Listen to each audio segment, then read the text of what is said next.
take 2 of how alcohol affects your sports performance.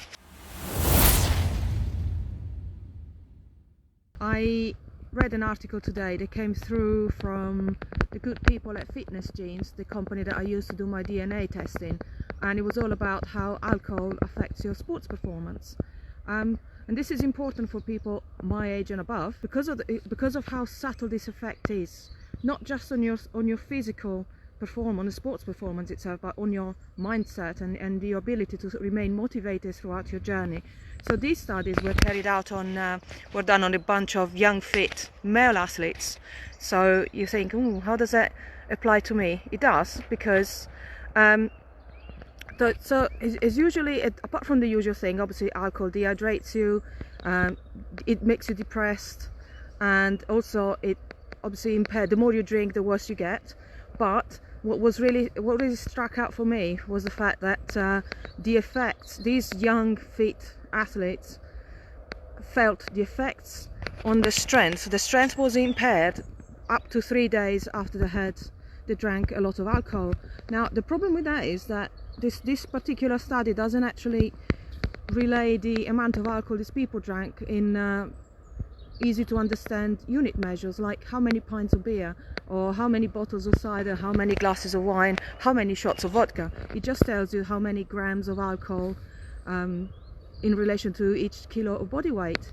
So that's obviously not easy to understand and to translate into practical terms, because obviously different drinks have different alcoholic content. But as I said, the really thing that struck for me was the fact that after 2 or 3 days, young fit people felt the effects of their drinking sessions.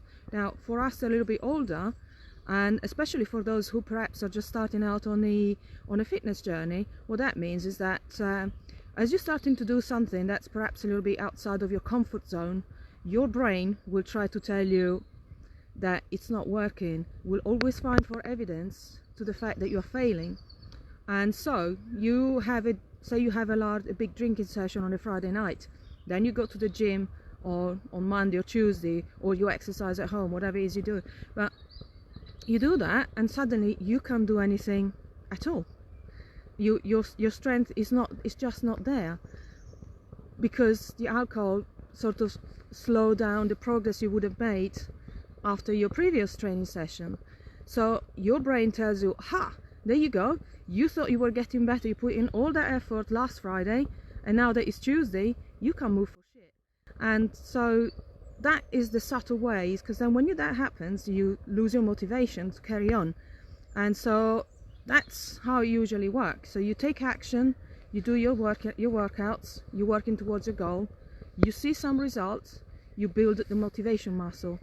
When you don't see results, and the results tells you, no, actually you got weaker, you didn't get stronger, your motivation dives, and then eventually you give up, and that it's really no good for you. So you have to ask yourself, when that happens, rather than blaming the program, blaming yourself, blaming the fact you didn't sleep, or you were late, you were stressed, just think back, how much did you drink 3 days ago, or maybe even further back, the older you get, because obviously it gets harder to metabolize alcohol the older you get, and your hangover gets a lot worse after you have a big one.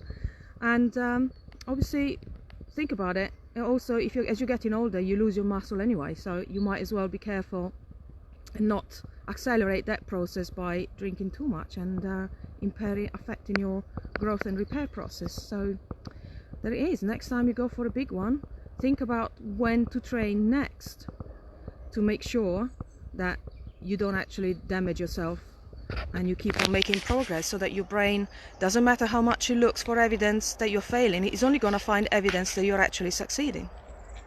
And that's all for me for now. Until next time.